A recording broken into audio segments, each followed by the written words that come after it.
it's not easy for either side to just knock out the other.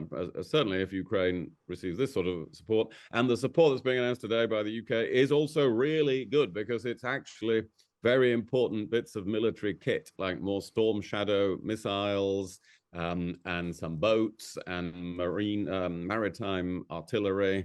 This sort of stuff really counts.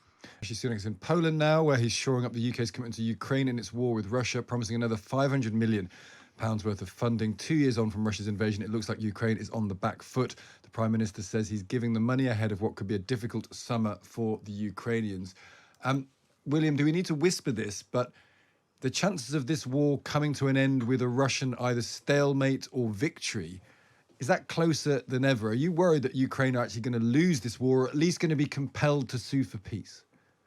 Well, I was worried until Saturday, and what happened on Saturday was very, very important in world affairs, that the US House of Representatives passed a $61 billion aid bill for Ukraine. And then it's not just the money, of course, that matters, it's what that buys, because that covers a lot of technology and weapons that only the United States possesses. So that will make very quickly make a big difference. A lot of that is ready to ship out in the coming days. So I think Ukraine now will get a new surge of support. That does not mean the war is over, but it means it's not easy for the Russians in that situation to win. Russia can probably keep going at this rate. The experts say, the think tanks say on defense, a couple of years like this. So sadly, the outlook is still for a long war, but it's not easy for either side to just knock out the other. Certainly if Ukraine receives this sort of support, and the support that's being announced today by the UK is also really good because it's actually very important bits of military kit, like more Storm Shadow missiles, and some boats and maritime artillery. This sort of stuff really counts. Keza, do you think there's a danger that people care less and less in this country, in America as well? People say we've got all sorts of problems. You know, lots of talk about we need to spend 2.5% of money on defense. Lots of people say we need to spend more and more in supporting Ukraine because it's our war in Europe, and we need to fight it to stop Russia doing anything else. Do you think that mentality will continue for year after year after year, or at some point do you think there will be a groundswell, as there already is in the Republican Party in America, where they say, do you know what, this is not our fight, this is not a good use of our money? I think we're in a difficult bit of phasing right now, in the sense that, you know, we're going to have a general election in the United Kingdom this year, and general elections make us selfish. They make us focus on our own living standards, our own circumstances, our own experiences of the NHS. And the media encourages us to think about that and to reflect on what we'll do with that information when it comes to the ballot box. But that means what's happening in Ukraine isn't at the forefront of our minds, or indeed at the forefront of our political debate. But I don't fear that. I'm not concerned by that, because there is such political consensus in the UK, across Europe, and now thankfully in America, about why we need to defeat Putin's attempt to take over in Ukraine. And I think that's pretty resolute. Now, listening to William talk about the reality that this could be running for another 2 years, I think we've all got it within ourselves to support this for another 2 years. The question is, you know, are the public prepared to do this indefinitely? And some of that is about political education, right? That's about us all understanding that we live in an increasingly insecure world, and defence spending is going to have to go up to respond to that. We need our politicians to lead us in that debate, not expect us just to fall in line. Yeah, and 2 years is one thing, 5 years is another, 10 years is another, and that's a question that only time will tell. William Hague, Labour say that this is very expensive and it's going to affect a tiny number of people. How would you answer that?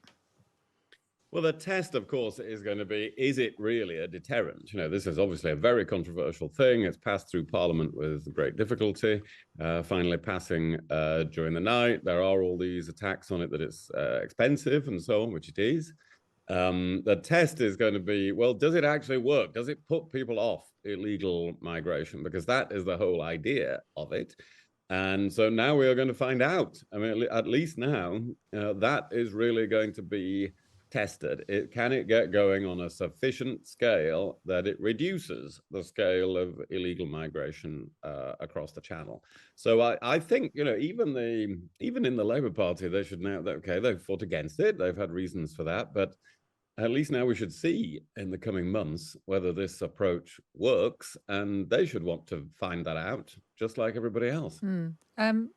Kezia, Labour should want to find this out at least. I mean, it's a point I put to Yvette Cooper, actually, that we are down this road now. We need to at least see whether it works. So I think Labour have always been consistent in saying that the Rwanda deportation plan has been a huge distraction from the real business of reforming the Home Office and dealing with the asylum and immigration system more generally. That this was always a sideshow. And I think last night what we saw was purist political theatre, and lots of us in the political bubble were intrigued as to what was going to happen in the House of Lords and how long they were going to sit and whether the government would cave on any of the amendments, in particular around exemption for Afghanis. And all of that has evaporated from political theatre overnight into the very real reality of people still wanting to put their lives and the lives of their family and their children at risk by crossing the channel. And I've never been convinced that the threat of being deported to Rwanda was going to be enough to stop people from crossing in boats in the way that they have been. I think we fail still to understand the desperation that forces a man or a woman or their whole family to board a rocky dinghy and to make that journey. We are completely missing the point here. Kezia, is it actually a numbers game or is it about something different? I wanted to read this text to you from Gary. People need to realise the Rwanda policy is not really about how many failed asylum seekers we actually end up sending there. It's about establishing the principle that we can deport failed asylum seekers to a safe third country that is willing to take them. And that's important because most of those failed asylum seekers claim to come from countries that we are not legally allowed to send them back to. So unless we can persuade another country to take them, we are going to be stuck with them. So it's not a numbers game, according to Gary. No, and I think that minister is wildly off at the suggestion that there will ever be thousands of people boarding planes. I think William, in that frame, is right, that this is ultimately about testing a policy which is defined as a deterrent rather than a practical way of dealing with illegal migrants that arrive in Britain. My argument is completely different. My argument is that the way to address this is with greater investment in border patrol and Home Office processing ability, in having safe, agreed routes of passage into this country that are agreed with our neighbouring countries. All that legwork hasn't been done because everybody's been so obsessed with the ego around whether or not Rishi Sunak can get this Rwanda plan through or not. The political theatrics have been the focus because it's tied to his legacy, it's tied to his standing with the electorate. It's actually got very little to do with the desperate people that are trying to build a better lives for themselves. Okay, William, I'll come on to the legacy point in a second, but Labour have argued that you need more investment, and they've talked about people trying to go after the people smugglers, etc., and establishing better relations with other countries. And also this idea of opening up more safe routes, because the Conservatives closed quite a bit of the safe routes. So when Kezia says greater investment and safe routes, why was that not a road that the government wanted to go down, do you think? Well, a lot of these things have been tried for years, of course, which is now something else is being tried. There has been this investment in border policing. That's happened a great deal. And it didn't work. Well, it's partly worked, hasn't it? It's sometimes worked with France, but it hasn't really. That doesn't seem to have reduced the numbers overall. But there's been a lot of very close working with the French to try to control this. Of course, it's the nature of our coastline that you just can't patrol all of it, however much money you spend on border police. There's no way really of doing that. So it does rely on a lot of cooperation with France. Lots of money has been put into that. Lots of money has been put into clearing what was called the legacy backlog of tens of thousands of asylum cases that have built up over time, which is being cleared, although there is a backlog of new cases since then.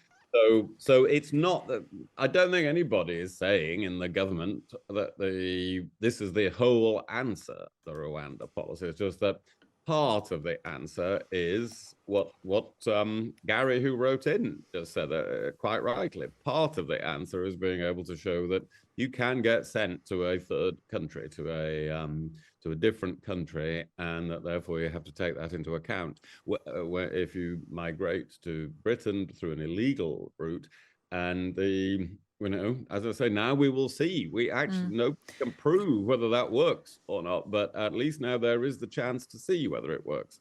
Within quite a small time frame, though, of course, between now and whenever the next election is. And that goes to Kezia's point about it being perhaps a legacy piece for Rishi Sunak. Do you think that that's what some of this was about? And do you think it will have any kind of impact on Rishi Sunak's electoral chances?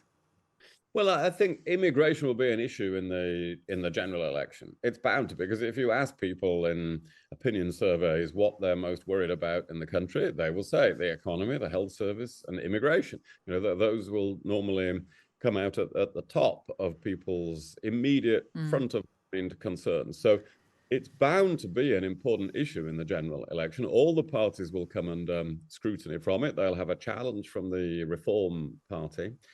And so it is important for the Conservatives in the election to be able to say, well, we are getting somewhere with our policy on illegal migration. The Labour Party will come under a lot of pressure, though, in the general election as well, because it's not clear that they actually really do have a plan, when given that a lot of things they call for have happened anyway, and that many other things involve a lot more money.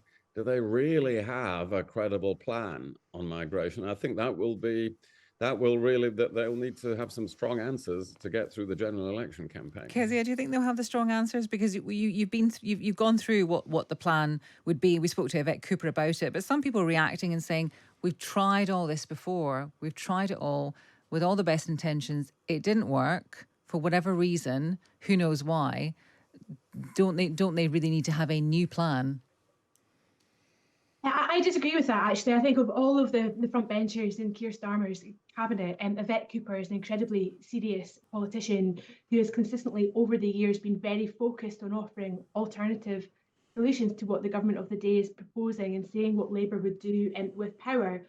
If I had a criticism, it would be I would like to see a slightly more left-wing or radical approach to immigration. I do want to see a lot more safer routes into this country and for people not to have to make those journeys across the Channel. If I had a criticism of the Labour Party, it's that they are almost too closely aligned to the Conservatives in their overall goal of trying to reduce the numbers of migrants in this country. If there's any tension in the general election coming, I think it would come from the left of the Labour Party to their front bench, not between the Labour Party and the public. And crucially, Labour understand that, which is why they're so far ahead in the polls, is they're not listening to people like me, that they're listening to the electorate and responding to concerns that people have about immigration. Just finally on Gary's point, William, I'm just interested, do you think in 50 years' time there will be an industry where countries make a living out of receiving migrants from richer countries? Because this is only going to there's going to be more and more migration, and just this principle of third countries effectively being bribed, being paid. Rwanda's paid millions and millions of pounds to take asylum seekers from our country. Is that going to be the new business model? You get loads of countries around the world which are poor, and the rich countries pay them to take their unwanted migrants. Is that a sort of dystopia, or is that actually what we're seeing the first steps towards now? I think, well, I wouldn't quite describe it as, as bribery, because it's not illegal. Money for services. But I think it probably is. You may well be right, that because I certainly think that more and more European countries will try to set up these sorts of arrangements, because it's likely that migration of every kind is going to get bigger over the next 10, 20 years. The population of Africa and the Middle East looks set to double over the next 25 years, including in a lot of very poor countries. So it wouldn't be surprising at all if there was migration on a much greater scale than anything we've seen so far. And that then most countries in Europe try to have this kind of scheme one way or another. So yes, I think it will become much more common, and using a third country like this will happen on a much bigger scale.